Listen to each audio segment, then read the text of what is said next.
اقرأ باسم ربك الذي خلق خلق الإنسان من علق. بسم الله الرحمن الرحيم. الحمد لله رب العالمين والعاقبة للمتقين والصلاة والسلام على سيد الأنبياء والمرسلين سيدنا وحبيبنا وحبيب رب العالمين محمد وعلى آله وأصحابه ومن هدى بهديه إلى يوم الدين. قال الله تبارك وتعالى في كلامه المجيد والفرقان الحميد: أعوذ بالله من الشيطان الرجيم. بسم الله الرحمن الرحيم. وأذن في الناس بالحج يأتوك رجالا وعلى كل ضامر يأتين من كل فج عميق. وقال الله تبارك وتعالى في موضع آخر: الحج أشهر معلومات فمن فرض فيهن الحج فلا رفث ولا فسوق ولا جدال في الحج وما تفعلوا من خير يعلمه الله وتزودوا فإن خير الزاد التقوى واتقون يا أولي الألباب. آمنت بالله صدق الله مولانا العلي العظيم وصدق رسوله النبي الأمي الكريم ونحن على ذلك لمن الشاهدين والشاكرين والحمد لله رب العالمين. درود شریف پڑھ لیں. اللہم صل علی محمد وعلى آل محمد كما صليت على إبراهيم وعلى آل إبراهيم إنك حميد مجيد. اللهم بارك على محمد وعلى آل محمد كما باركت على إبراهيم وعلى آل إبراهيم إنك حميد مجيد. میرا عزیزو، پیارو، بزرگو، اللہ کے رسول پر ایمان رکھنے والے میرے دین عظیم بھائیو، بخاری شریف کی یہ روایت ہے، مشکات شریف میں بھی موجود ہے. ابن عمر رضی اللہ عنہما راوی ہے، فرماتے ہیں اللہ کے حبیب پاک صلی اللہ علیہ وسلم نے ارشاد فرمایا: اسلام کی بنیاد 5 چیزیں ہیں. شہادتین کا اقرار، اللہ کے ایک ہونے کا اقرار، جناب محمد الرسول اللہ صلی اللہ علیہ وسلم کے اللہ کے سچے نبی اور رسول ہونے کا اقرار. تو پہلی چیز شہادتین کا اقرار ہے. اس کے بعد نماز ہے، روزہ ہے، زکوٰۃ ہے، اور حج جو وہاں جانے کی استطاعت رکھتا ہو اس کے اوپر حج کی ادائیگی ہے. تو کچھ عبادتیں شریعت نے بدنی متعین فرمائی ہے، یعنی جس کی ادائیگی میں انسان کی باڈی یوز ہوتی ہے، انسان کا جسم یوز ہوتا ہے. جیسے نماز ہے، پوری نقل و حرکت باڈی کرتی ہے، جسم کرتا ہے انسان کا. کچھ عبادتیں جو ہیں مالی ہے، جیسے زکوٰۃ ہے، قربانی ہے، اس میں روپیہ پیسہ لگتا ہے. اور کچھ عبادتیں ایسی ہیں جو مرکب من المال والبدن ہے، یعنی جس میں انسان کا جسم بھی لگتا ہے اور روپیہ پیسہ بھی لگتا ہے. جیسے حج ہے، انسان کو خود جانا پڑتا ہے اور روپیہ پیسہ خرچ کر کے جانا پڑتا ہے.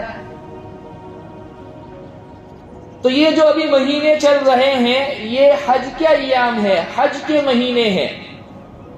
اللہ فرماتے ہیں الحج اشہر معلومات. حج کے چند متعین ایام ہیں، مہینے ہیں جو مشہور ہے. شوال سے جو ہے حج کے ایام شروع ہو جاتے ہیں. شوال کا مہینہ ہے، ذوالقعدہ ہے اور ذوالحجہ کے 10 دن.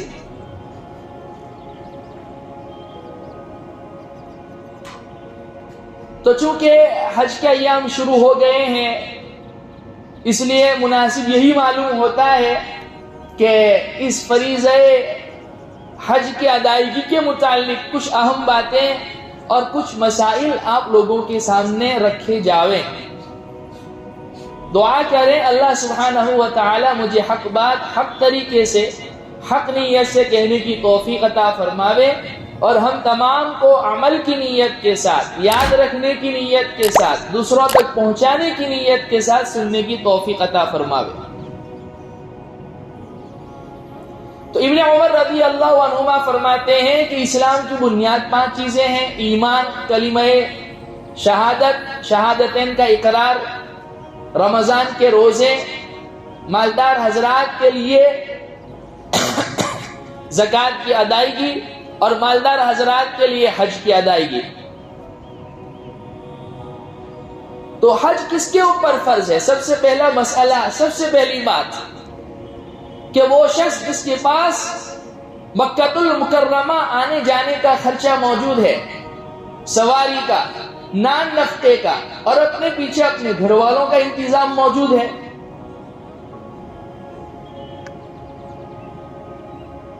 اور کوئی قرض وغیرہ نہیں ہے، تو ایسے شخص کے اوپر جو ہے حج کی ادائیگی فرض ہے۔ درمیان میں یہ مسئلہ بتلا دوں کہ مدینہ المنورہ جانا بہت بڑی سعادت ہے اور جانا ہی چاہیے، ایمان کا تقاضا ہے۔ اللہ کے دربار میں حاضری دینے کے بعد جناب محمد الرسول اللہ صلی اللہ علیہ وسلم کے شہر مدینہ میں حاضری، آپ کے دربار میں حاضری، اور اصول اور آداب کے ساتھ جانا، یہ بھی جانا چاہیے۔ لیکن ایک شخص ایسا ہے کہ اس کے پاس مکہ المکرمہ سے اپنے وطن اور اپنے وطن سے مکہ المکرمہ آنے جانے کا خرچہ تو موجود ہے، اور گھر والوں کے لیے نان نفقہ بھی موجود ہے، لیکن مدینہ جانے کا خرچہ موجود نہیں ہے، تو ایسے شخص کے اوپر بھی حج کی ادائیگی فرض ہے۔ مدینہ جانا یہ تو آپ علیہ الصلوۃ والسلام کی محبت میں ہے، وہاں پر حج کا کوئی رکن نہیں ہے۔ روضہ اقدس پر جا کر حاضری دینا ہے، صلاۃ و سلام پیش کرنا ہے، لیکن مدینہ سے محبت بھی ویسی ہی ہونی چاہیے جیسے مکہ المکرمہ سے، اور ہماری رگ رگ میں اس شہر سے محبت بسنی چاہیے۔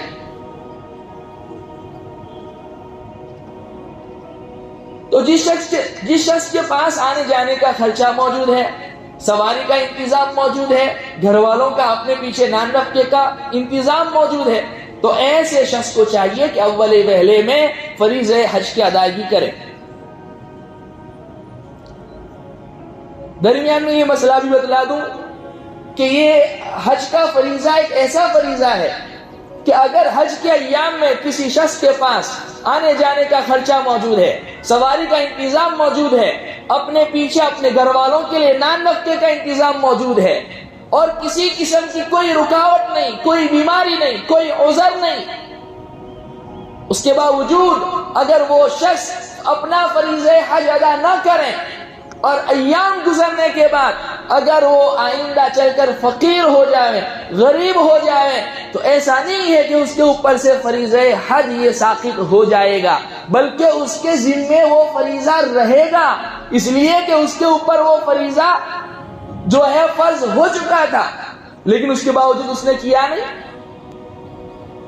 بہت باریک مسئلہ ہے، ہم لوگ انتظار کرتے ہیں بڑھاپے کا کہ بڑھاپے میں جائیں گے، پہنچیں گے تب جا کے حج کریں گے، حالانکہ جوانی، میں نے اس سے پہلے بھی پچھلے سال یہ بات عرض کی تھی کہ حج ایک ایسی عبادت ہے جو جوانی میں کی جانے والی ہے۔ تو آج الحمدللہ جو ہے سفر آسان ہو گیا، وہاں پر بھی راحتیں فراوانی ہو گئی، اس کے باوجود بھی جو ہے وہاں پر مشقتیں ہوتی ہے۔ نہیں تو جنہوں نے 80 میں 90 میں جنہوں نے حج کیا ہے ان سے آپ پوچھیں کیسا مشقت بھرا یہ سفر ہے۔ یہی وجہ ہے کہ اللہ فرماتے ہیں فَمَنْ فَرَضَ فِيهِنَّ الْحَجَّ فَلَا رَفَثَ وَلَا فُسُوقَ وَلَا جِدَالَ فِي الْحَجِّ، نہ کوئی فسق و فجور کی بات، نہ کوئی جھگڑا، نہ بیوی سے قریب ہونا ہے، جب تک حالت احرام میں ہے، جب تک حلال نہیں ہوتے۔ پتہ چلتا ہے کہ یہ سفر جو ہے مشقت بھرا ہے، دشوار بھرا ہے۔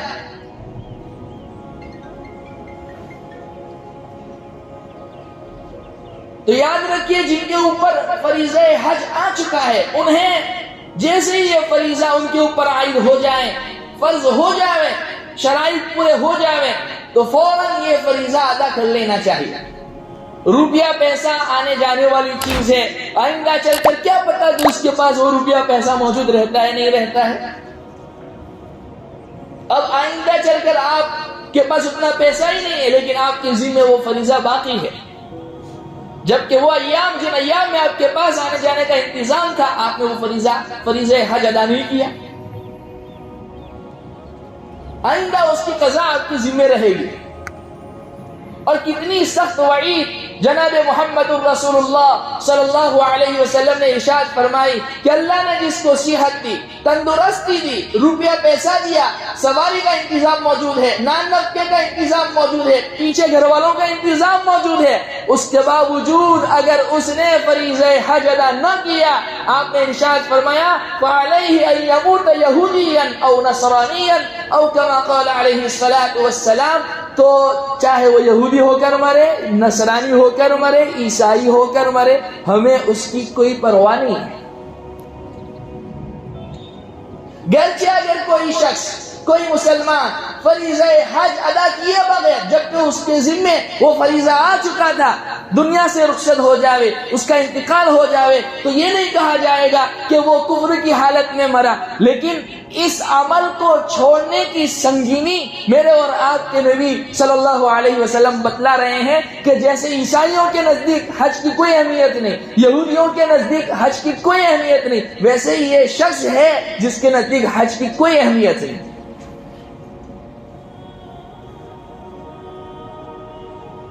جبکہ اللہ کے حبیب پاک صلی اللہ علیہ وسلم فرماتے ہیں جس نے اللہ کے لیے حج کیا، ریا نہیں، نمود نہیں، دکھلاوا نہیں، کوئی لغو و لعب کی بات نہیں، کوئی فضول بات نہیں، کوئی جھگڑا نہیں، اس طرح کسی نے حج کیا تو وہ ایسے واپس لوٹتا ہے جیسے آج ہی اس نے اپنی ماں کے پیٹ سے جنم لیا ہو.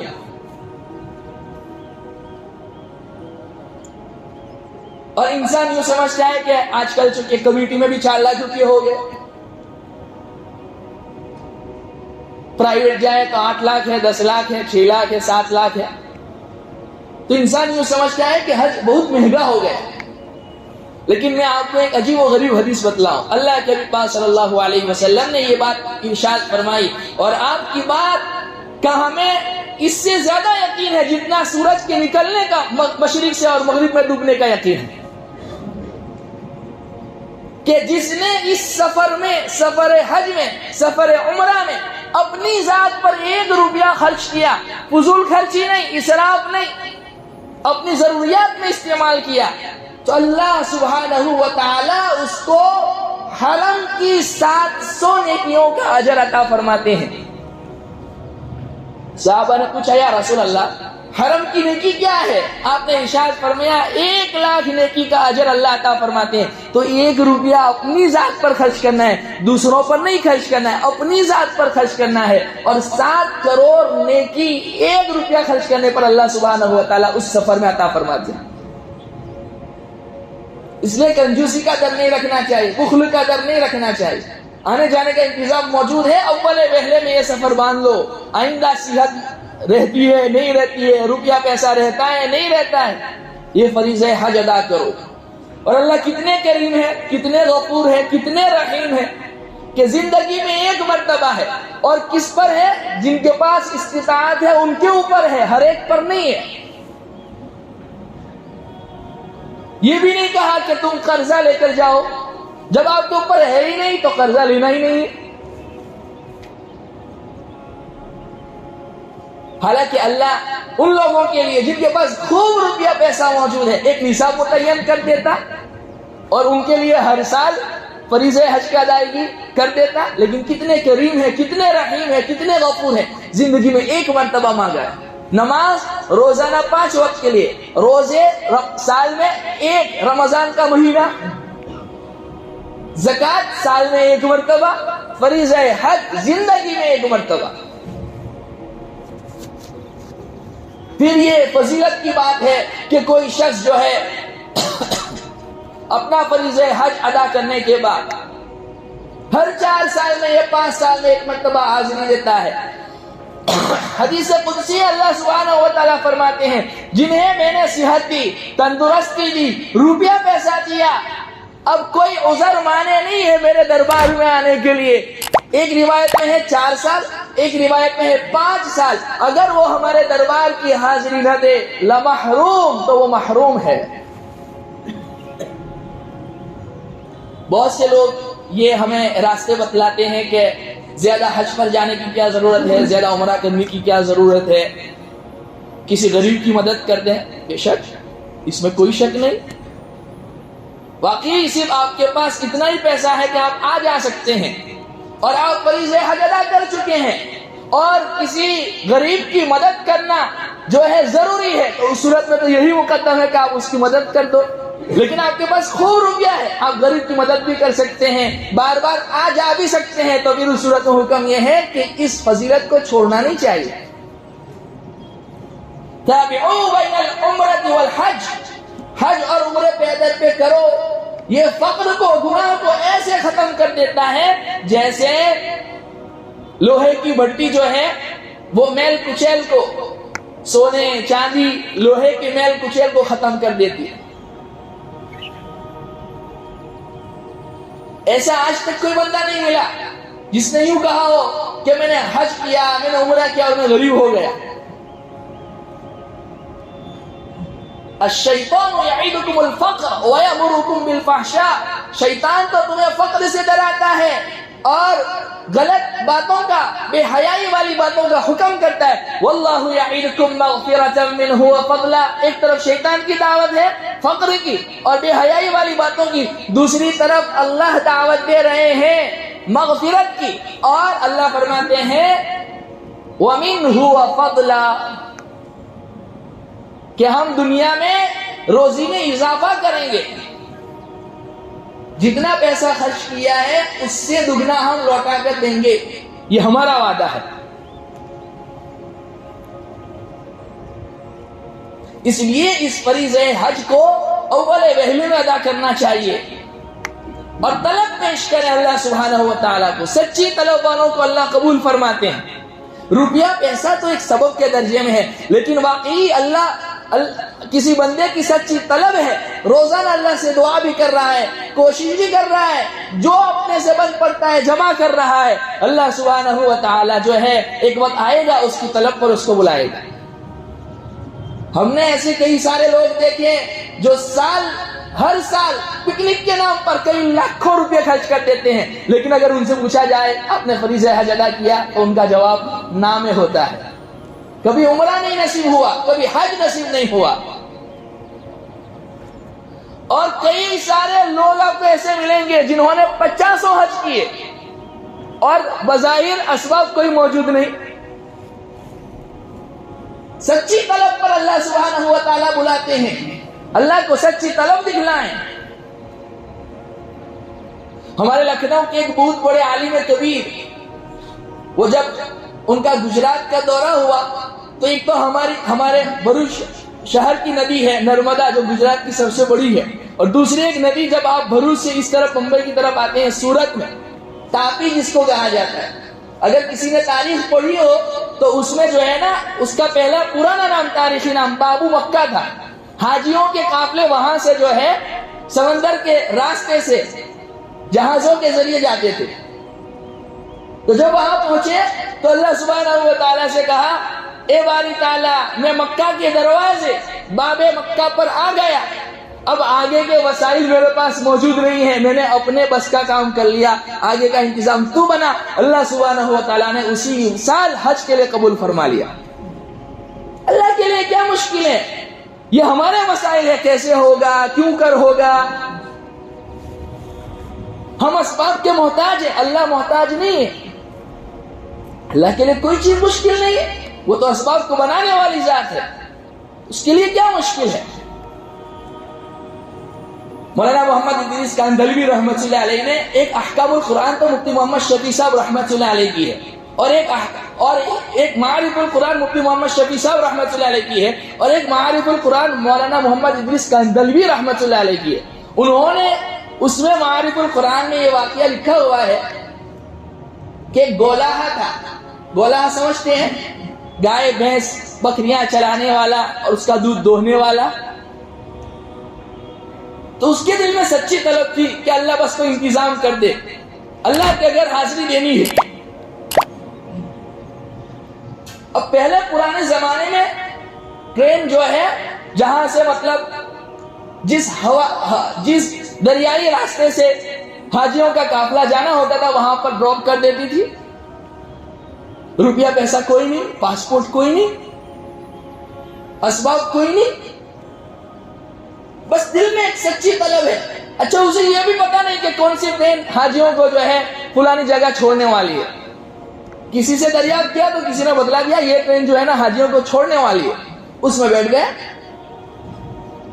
اب جو ہے وہاں پر حمال حضرات, کلی حضرات, سامان لادنے والے, ان میں سے کسی شخص سے کہا کہ مجھے آپ اپنا ڈریس دے دو, اپنا لباس دے دو. وہ لباس پہنا اور جو ہے اندر گھس گیا, سامان چڑھا دیا سب کا.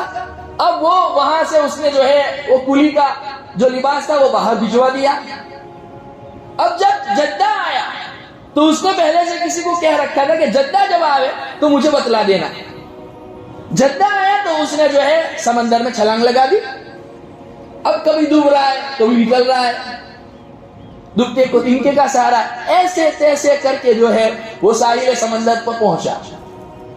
دیکھا کہ ایک عربی کا مکان ہے اور جالیاں لگی ہوئی ہے. ایک شخص ہے جو گائے کو دوہ رہا ہے لیکن اسے دوہنے کا سلیقہ نہیں ہے, اور وہ گائے کو جیسے دوہنے کے لیے جا رہا ہے گائے اس کو پیچھے سے جو ہے لات مار رہی ہے. ابھی اسے عربی تو آتی نہیں تھی تو بلائے کیسے, تو اشارہ کیا, سامنے والا سمجھ گئے کہ میری ہیلپ کرنا چاہتا ہے. اب یہ وہاں پر آیا تو جو جس فیلڈ کے ماہر ہوتے ہیں نا انہیں اس چیز کا اچھے سے بخوبی اندازہ ہوتا ہے. تو تھائی گولا زندگی بھر اس نے دودھ دوہا تھا, تو اس نے وہ ان کے پاس ٹرک رہتی ہے, ٹیکنک رہتی ہے. تو اس نے پہلے گائے کو تھوڑا سا سہلایا, سے پیار کیا, محبت کیا, جگہوں پر ہاتھ رکھا, تو گائے مانوس ہو گئی. اس نے فٹافٹ دودھ دوہ کے دے دیا. اب وہ جو ہے نا اندر سے وہ عربی جو استاد امیر حج تھا, اس کی وائف, اس کی مسز, اس کی اہلیہ, وہ سارا منظر دیکھ رہی تھی. اور اسی سال ان کے گھر بچے کی ولادت ہوئی تھی, اور ڈاکٹر نے یوں کہا تھا کہ اس بچے کو گائے کا دودھ پلانا ہے اور کسی کا نہیں. تو انہوں نے جو ہے اس کو پکڑ لیا, اپنے پاس رکھ لیا. اور یہ بندہ کہہ رہا ہے بھائی میں تو حج کرنے کے لیے آیا تھا, میرا ارادہ تو حج کا ہے. تو انہوں نے کہا آپ ٹینشن مت لو, آپ کو اعجاز کے ساتھ حج کروایا جائے گا. اس کا جو شوہر تھا وہ استاد امیر حج بننے والا تھا, سارے انتظامات اس کے ذمے تھے. اب سیکیورٹی کے ساتھ اللہ سبحانہ و تعالیٰ طواف کروا رہے ہیں, سیکیورٹی کے ساتھ اللہ صفا مروہ کی سعی کروا رہے ہیں, سیکیورٹی کے ساتھ عرفہ میں جا رہا ہے, سیکیورٹی کے ساتھ مزدلفہ میں جا رہا ہے, مینا میں جا رہا ہے. پورے ارکان حج اللہ سبحانہ و تعالیٰ نے پورے اعجاز کے ساتھ سیکیورٹی کے ساتھ کروایا. کچھ نہیں تھا, سچی طلب تھی. تو اس کا وہ ساتھی جس نے بتلایا تھا کہ جدہ آ گیا اور اس نے پھر بعد میں چھلانگ لگائی تھی, اس سے جو ہے میدان عرفات میں ملاقات ہو گئی.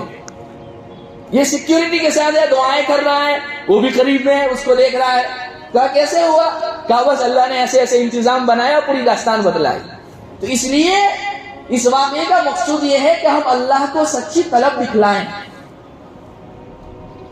اور ہم امتن ہمارے ذہن میں یہ ہے کہ جو ہے نا وہاں جانے کے بعد سب کو دیکھا دیکھی جو ہے ہم ارکان ادا کر لیں گے. ایسا نہیں ہے. حج اور عمرہ سیکھ کر کے جانے والی عبادتیں ہیں. وہاں دیکھا دیکھی لوگوں کو دیکھ کے کریں گے مزہ نہیں آئے گا. سیکھ کر جاؤ. صفا مروہ پر سعی کیسی کرتے ہیں, طواف کے کیا مسائل ہے. چند غلطیاں جو ہمارے حاجی حضرات کرتے ہیں وہ بتلا دوں اور بات کو ختم کروں. آئندہ جمعہ پھر اس پر تفصیلی گفتگو ہم کریں گے. پہلا مسئلہ یاد رکھیں کہ جو اس سال حج کو جانے والے ہیں یا جو آئندہ عمرہ کو جانے والے ہیں, وہاں پر جو امام صاحب ہے کئی سال ہو گئے, وہ بیت اللہ کے عین سامنے آ کر نماز نہیں پڑھاتے، 200 فیٹ وہ دور رہتے ہیں. اور ہمارے کئی سارے بھائی امام سے آگے نماز پڑھتے ہیں. ابھی جیسے میں یہاں نماز پڑھا رہا ہوں، کوئی شخص وہاں وضو کھانے میں میری ابتدا کر لے، نماز ہوگی نہیں. امام سے آگے تو نکل گئے تو نماز ختم. اور بہت سے لوگ کیا کہتے ہیں، وہاں پر کھڑے ہو جاتے ہیں اور کہتے ہیں حرم میں سب چلتا ہے. کچھ نہیں چلتا ہے. سب کو دھوکہ دے سکتے ہیں، اللہ کو دھوکہ نہیں دے سکتے. یہ ایک اہم مسئلہ ہے جس کو سیکھنے کی ضرورت ہے. تو یاد رکھیے مسئلہ کہ وہ جگہ جو ہے نا متعین ہے. کلاک ٹاور، وہ جو گرین لائٹ وہاں پر رہتی ہے، وہ والا جو کونا ہے بیت اللہ کا، وہاں پر امام صاحب 200 فٹ دور پر نماز پڑھاتے ہیں. تو وہ کونے میں جو ہے، جو شخص امام سے آگے نماز پڑھے گا اس کی نماز ہوگی نہیں. بسا اوقات وہ لوگ وہ 1 فٹ ایریا جو ہے اس کو کور کرنے کی کوشش کرتے ہیں، لیکن وہاں پر ہمارے آنے جانے والے ساتھی حضرات مانتے نہیں. تو اس کو چھوڑ کر بقیہ 3 کونے جو ہیں ان میں آپ اگر امام سے آگے بھی نکل گئے کہ کعبہ اللہ سے آپ کی نسبت امام سے زیادہ قریب ہے، پھر بھی وہ کونوں میں نماز آپ کی ہو جائے گی. لیکن جس کونے میں امام صاحب کھڑے ہیں اس کونے میں اگر امام سے آگے جائیں گے تو آپ کی نماز نہیں ہوگی. دوسرا مسئلہ، وہاں پر جمعہ کی نماز کی اذان جو ہے زوال سے پہلے دے دی جاتی ہے. بہت سے لوگ کہتے ہیں نا ہم نے تو وہاں پر وہ چیزیں دیکھی اور وہیں سے اسلام پھیلا ہے، لہذا ہم نے اسی کو فالو کرنا چاہیے. وہاں پر جمعہ کی اذان زوال سے پہلے دی جاتی ہے. اور ہمارے بہت سارے زائرین جو حج کو جانے والے ہیں، معتمرین جو عمرہ کو گئے ہوئے ہیں، وہ عین بسا اوقات اس وقت نماز ظہر کی جمعہ کی 4 رکعت آگے کی سنت پڑھ رہے ہوتے ہیں جو زوال کا وقت ہے. لہذا حج اور عمرہ پر جانے والے حضرات کو چاہیے کہ وہ جمعہ کی آگے کی 4 رکعت سنتیں جو ہے نا، جمعہ کی 2 رکعت فرض کے بعد جب پیچھے والی 4 رکعت پڑھیں گے اس کے بعد پڑھیں. اس لیے کہ دوسری اذان جو امام کے سامنے، خطیب کے سامنے ہوتی ہے، وہ ظہر کے بعد دی جاتی ہے. اس مسئلے کو بھی یاد رکھیں. تیسرا اہم مسئلہ، ہم لوگ کیا کرتے ہیں، صفا مروہ کی صحیح جیسے ہو گئی تو مروہ پر پہنچ کے کچھ بال کاٹ دیتے ہیں اور یوں سمجھتے ہیں ہم حلال ہو گئے. حلال نہیں ہوئے.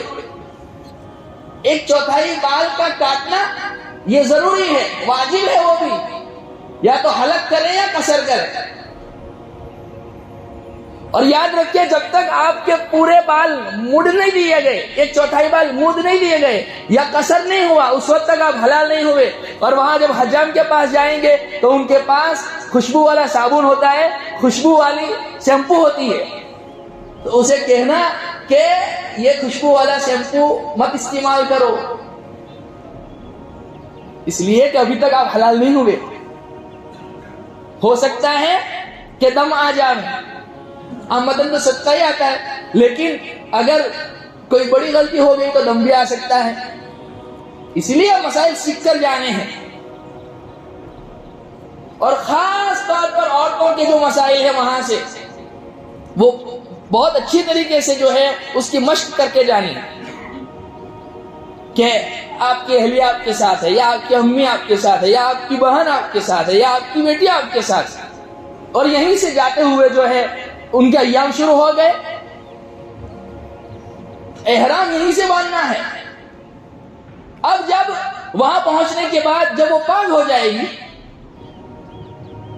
تو مرد حضرات تو جو ہے وہ پہلا اپنا عمرہ کر لیں گے اور حلال ہو جائیں گے. اب وہ اپنا دوسرا عمرہ مسجد عائشہ سے باندھے، اور ماں ہو، بیٹی ہو، بہن ہو، بیوی ہو، جو بھی سفر میں آپ کے ساتھ ہے، انہیں مسجد عائشہ سے لے کر آئیں. لیکن ان سے کہیں کہ آپ نے دوسری نیت نہیں کرنی ہے. احرام پر احرام کی نیت 2 عمرے کو لازم کر دیتا ہے اور دم بھی واجب ہو جاتا ہے. اور ہماری مستورات جو ہے اس مسئلے کو سمجھتی نہیں اور ہمیں بھی پتہ نہیں ہوتا ہے. اب اگر آپ نے وہ دم ادا نہیں کیا اور اگر آپ نے وہ عمرہ نہیں کیا اور آپ مدینہ چلے گئے، حکم یہ ہے کہ وہاں سے واپس آؤ. ہندوستان آ گئے، حکم یہ ہے کہ یہاں سے واپس جاؤ. اسی سال اگر آپ نے اس کی ادائیگی کر لی اور قضا کر لی تو پھر اس صورت میں دم ساقط ہو جائے گا. لیکن اگر 1 سال گزر گیا تو آئندہ وہ دم ساقط نہیں ہوگا. جب بھی جائیں گے آپ نے وہ دم ادا کرنا پڑے گا. بہت باریک مسائل ہے. بہت سے لوگ ابھی جو جاتے ہیں تو طائف بھی جاتے ہیں. طائف میں جانا مکہ سے ایسا ہی ہے جیسے ہندوستان میں آنا. حدود حرم سے باہر نکل جاتا ہے بندہ. 5 میقات ہے, اس میں سے 1 میقات وہاں پر بھی ہے. اب طائف کی زیارت کر کے جب واپس آئیں گے تو حرم میں آنے کا لباس ہے, اس کی وردی ہے, اور وہ ہے احرام. اب آپ کے اوپر ایک عمرہ آ جائے گا. اب اگر آپ کو پتا ہے کہ آپ کی بیوی یا آپ کی بچی, آپ کی ماں, آپ کی بیٹی جو آپ کے ساتھ سفر میں ہے, اس چاہے حج کا سفر ہو, عمرے کا سفر ہو, وہ ایام میں ہے اور آپ کا کیا وہاں پر 5 دن کا ہے, تو انہیں لے ہی نہ جانا, انہیں طائف لے ہی نہ جانا. اگر وہ یوں کہیں کہ ہم آنا ہی چاہتے ہیں, ہم یہاں تنہا نہیں رہے گی, تو ان سے یوں تو پھر جو ہے ہم خود سیکریفائس کر لیں, قربانی دے دیں. جیسے بہت سے کام وہ ہمارے لیے کر رہی ہے اور قربانیاں دیتے ہیں, ہم بھی ان کے لیے قربانی دیں, ہم بھی نہ جائیں طائف. لیکن اگر آپ ان کو لے کر گئے تو جو ہے پھر بعد میں آپ مدینہ چلے گئے تو مدینہ سے پھر پاکی کے ایام میں واپس آ کے جو ہے کرنا ضروری ہے. دیکھیے ناپاکی کے ایام میں چاہے جنابت کی حالت ہو, چاہے حیض و نفاس کی حالت ہو, اس صورت میں جو ہے عمرہ نہیں ہے. اور کر لے گی تو دم آئے گا, اور جان بوجھ کر کیوں گناہ کا کام کرے. تو یہ باریک باریک مسائل ہیں. ہمارے یہاں پر پتہ نہیں حج کیمپ میں کیا ترتیب رہتی ہے. ہمارے وہاں باقاعدہ جو ہے, ہمارے یہاں تو ایسا ہوتا ہے کہ 1 مرتبہ حج کیمپ کر دیا جاتا ہے. ہمارے وہاں جو ہے 4 دن 5 دن کا, اور اس میں ماہر متمرن مشاق مفتیان کرام جو حج کے مسائل جانتے بھی ہیں, جو کر کے آئے ہیں. ایک تو ایک بندہ جانتا ہے لیکن کیا نہیں, ایک وہ بندہ جو جانتا بھی ہے, جس نے حج کے ارکان مناسک حج کیے ہوئے بھی ہیں. وہ جو جس طرح سے سمجھا سکتا ہے نا, وہ صرف جاننے والا نہیں بتلا سکتا. اس لیے ایسے ماہر متمرن مشاق مفتیان کرام کو بلایا جائے جنہوں نے مناسک حج کیے ہیں اور جو ان باریک باریک مسائل کو جانتے ہیں. طواف کے مسائل ہے, کبھی بسا اوقات طواف کیا, آپ طواف کر رہے ہیں, 3 چکر کے بعد ہوا خارج ہو گئی یا وضو کو توڑنے والی کوئی چیز پیش آ گئی. اب آگے کیا مسئلہ ہے, کیا کیا جائے؟ یہ سارے مسائل ہیں جو سیکھ کر کے جانے کی چیز ہے. ہم لوگ کیا کہتے ہیں, نہیں کوئی نہیں, چلو عمرہ آسان ہے, حج آسان ہے, لوگوں کو دیکھا دیکھی کر لیں گے. لذت نہیں آئے گی. طواف کرتے ہوئے بیت اللہ کو دیکھنا منع ہے, اور جو بندہ پہلی مرتبہ جاتا ہے, جس کے دل میں اشتیاق ہوتا ہے, وہ جو ہے نا بار بار بیت اللہ کو دیکھ رہا ہے, بار بار بیت اللہ کو دیکھ رہا ہے. ہمارے مفتی صاحب احمد برکات عمرہ اس کی ترتیب یہ بتلاتے ہیں کہ اگر ایسا ہی ہے, پہلی مرتبہ جا رہے ہیں تو پہلا چکر لگاویں, نیت نہ کریں, پہلا چکر جو ہے بیت اللہ کو دیکھنے کی نیت سے لگائیں. خوب جی بھر کے جو ہے بیت اللہ کو دیکھ لیں. دیکھ لیا, اب جو ہے وہی ترتیب جو طواف کی بتلائی گئی ہے کہ پشت بھی نہ ہو اور رخ بھی نہ ہو. اب 7 چکر لگائیں. طواف زیارت کے مسائل ہیں, رمی جمرات کے مسائل ہیں. سیدنا جابر رضی اللہ عنہ کی روایت کل رات ہی میں پڑھ رہا تھا. جمرے عقبہ کی رمی کرتے ہوئے اللہ کے حبیب پاک صلی اللہ علیہ وسلم وہ فرماتے ہیں, میں نے اللہ کے نبی کو یہ ارشاد فرماتے ہوئے سنا کہ مجھ سے مناسک حج سیکھ لو. آپ علیہ الصلوۃ والسلام کن سے کہہ رہے ہیں؟ صحابہ سے کہہ رہے ہیں کہ مجھ سے مناسک حج سیکھ لو. مجھے لگتا ہے کہ شاید یہ میری زندگی کا آخری حج ہو اور اس کے بعد میں فریضہ حج کی ادائیگی نہ کر سکوں. اور ہوا ایسا ہی کہ اللہ کے پاس صلی اللہ علیہ وسلم اگلے سال دنیا سے رخصت ہو گئے. کہ اس کو سیکھ لو, یہ سیکھ کر کرنے والی عبادت ہے.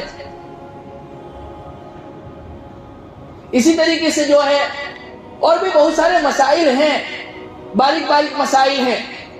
جسے جنازے کی نماز ہے, دیکھیے جہاں امام کھڑا ہوتا ہے نا, وہاں سے 200 فٹ پیچھے لایا جاتا ہے امام کو, اور جنازے کی نماز پڑھائی جاتی ہے. اب آگے ہے اور دیکھا دیکھی لوگوں کے سامنے کھڑے ہو گئے, کچھ ملا ہی نہیں آپ کو.